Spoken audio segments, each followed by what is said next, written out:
Our leadership team at Silver Chef, a company I founded some 25 years ago, when we got together a couple of years ago, we painted a vision of what we thought our company could look like by the year 2020. Out of that, we set some goals and expectations, and as a major shareholder, I looked at what the dividend streams were going to be coming from those achievements, and I realised that we could make a significant difference in the area of poverty as well. So I set a personal goal to fund 1 million people out of poverty by the year 2020. India itself, of course, is one of the larger population countries in this world, and there is more poverty in India than any other country in the world. Of the 1.2 billion population, over 80% of the population lives on less than $2 a day. Opportunity International operates in a large number of countries, but India particularly is significant. And the leadership at Samhita with Prasida is a fantastic dynamic leadership model. She was educated in the US and has achieved an MBA, has worked in microfinance, and has shown herself to be a terrific leader. So we want to be able to back dynamic young leadership teams that are going to make a significant difference in the areas of poverty, and particularly in this state, which is suffering so badly.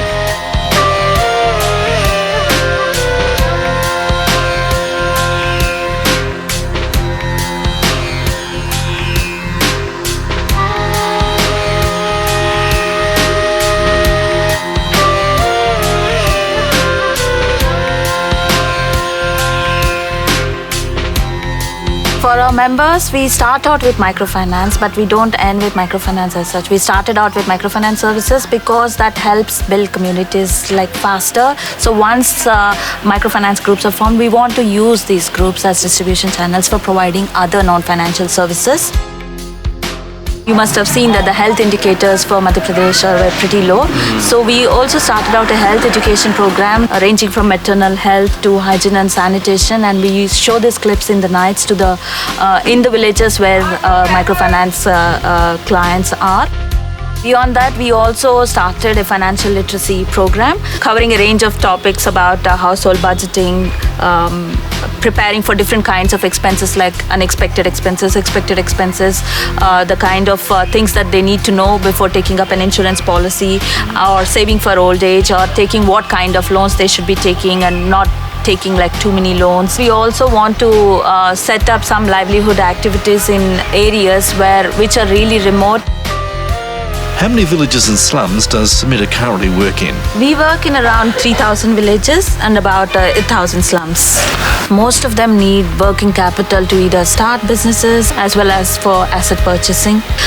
People also take loans for animal husbandry. Sometimes they also want to take money to buy licenses, say for somebody wants to work as a contractor or something. So there are all kinds of businesses.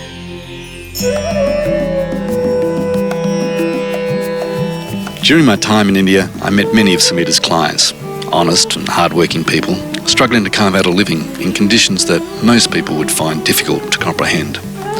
One of the clients I met was Suman, who had a spice garden. She had an interesting story. She was a grandmother at 39. She'd brought up 4 children on her own. Her father had left her a small plot of land and she was able to create a spice garden. Prior to getting her loan, she'd carried buckets of water some 300 metres from the well to her small garden. Her income that she was receiving was barely enough to sustain her family. Upon getting a loan for $200, she purchased a water pump and piping so she could irrigate her garden. This meant she now has twice the size of garden and employs her son and a neighbour. The additional income meant that all of her younger children are now at school. And I loved the self-belief and determination she had when she shared her vision of the future of what the garden would look like when she gets her next loan. I was accompanied on the trip by my sister, Annette. We visited some pretty tough slums. The poverty was very confronting, yet there was a real sense of hope and change. Of the 1,000 people in the slums, we had 200 loans to women entrepreneurs who are creating a better future for themselves and for their family. Poverty in this generation is our challenge.